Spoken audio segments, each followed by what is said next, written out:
कि पाकिस्तान की सीमा भारत में रातों रात एक बहुत बड़ी सेलिब्रिटी बन गई। अब सीमा भी एक सुपरस्टार बन गई है और दिल्ली के पास ग्रेटर नोएडा के जिस कस्बे में वो सचिन मीणा के साथ उनके घर में रह रही हैं, उस कस्बे में फिलहाल देश भर के मीडिया का मेला लगा हुआ है। और इन तस्वीरों से आप समझ सकते हैं कि इस खबर का असल में जो मतलब है वो क्या है। आप ये कह सकते हैं कि आपने एक फिल्म आई होगी पीपली लाइव, ये भारतीय मीडिया का एक और पीपली लाइव वाला क्षण है।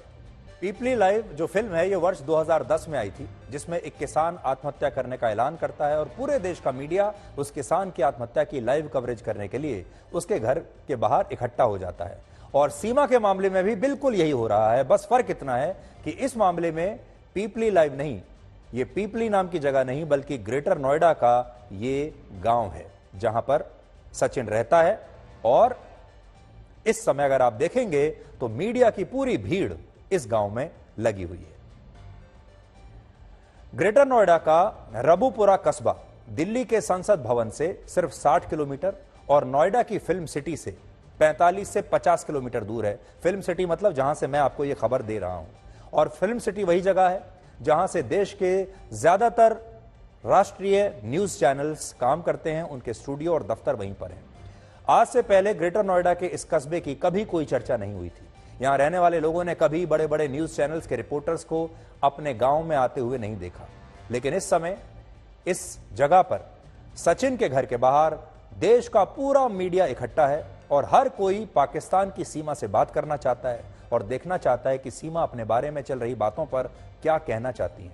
और सीमा भी शायद इसे देखकर उन्हें बड़ी तसल्ली होती होगी कि वो एक दुश्मन देश में आई, भारत जैसे देश में, जिसकी पाकिस्तान से बिल्कुल बनती नहीं है, और यहां पर आते ही वो इतनी बड़ी सेलिब्रिटी बन गई। सीमा शुरुआत से ही ये चाहती थी कि लोग उनके बारे में बात करें और शायद इसीलिए तो वो टिकटॉक और इंस्टाग्राम पर रील्स बनाती थी।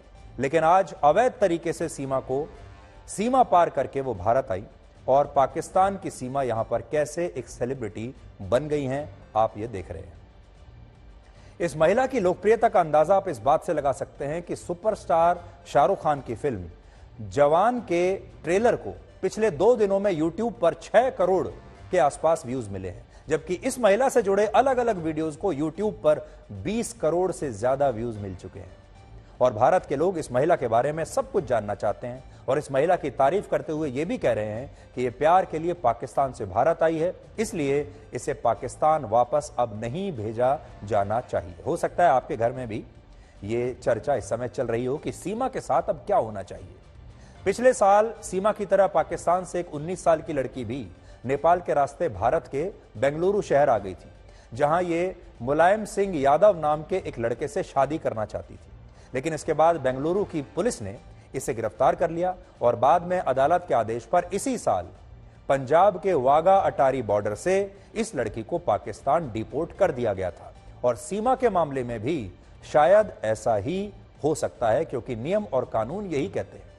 भारत का द फॉरेनर्स एक्ट 1946 और द पासपोर्ट एक्ट 1920 कहता है कि अगर कोई व्यक्ति गैर कानूनी तरीके से भारत की सीमा में दाखिल होता है तो भारत के पास उस व्यक्ति को उसके देश में डिपोर्ट करने या संदिग्ध होने पर उसके खिलाफ जांच करने और कार्रवाई करने का पूरा अधिकार है। और सीमा और सचिन के मामले में भी इन्हीं कानूनों के तहत कार्रवाई भी होगी और फैसला भी होगा। लेकिन यहां इस कहानी का एक और पहलू है और वो पहलू है ऑनलाइन गेमिंग एप्स का। पिछले साल बेंगलुरु में पकड़ी गई पाकिस्तान की जो लड़की थी, वो भारत के एक लड़के से मुलाकात उसकी लूडो ऐप पर ऑनलाइन गेम खेलते हुए हुई थी। तो जो मैं आपको बेंगलुरु का किस्सा बता रहा हूं, उसमें भी ये जो इश्क शुरू हुआ वो ऑनलाइन गेम से ही शुरू हुआ। ये दोनों लूडो खेलते थे, ऑनलाइन लूडो खेला करते थे और इन दोनों के बीच प्यार हुआ और फिर वो पाकिस्तान की लड़की बेंगलुरु तक आ गई। और सीमा की सचिन से मुलाकात भी पबजी पर ऑनलाइन गेम खेलते हुए हुई। यानी ये जो ऑनलाइन गेमिंग है, इन एप्स ने, इन ऑनलाइन गेम्स ने 2 देशों के बीच की सीमाओं के प्रभाव को अब पूरी तरह से निष्क्रिय कर दिया है। बेशक आप भले ही सीमा पार करके ना आप पाकिस्तान जा सकते हैं, ना पाकिस्तान से कोई भारत आ सकता है, लेकिन ऑनलाइन गेम्स और इंटरनेट ने अब इस सरहद को भी तोड़ दिया है। आज ऑनलाइन गेमिंग ऐप्स के जरिए प्यार भी हो रहा है।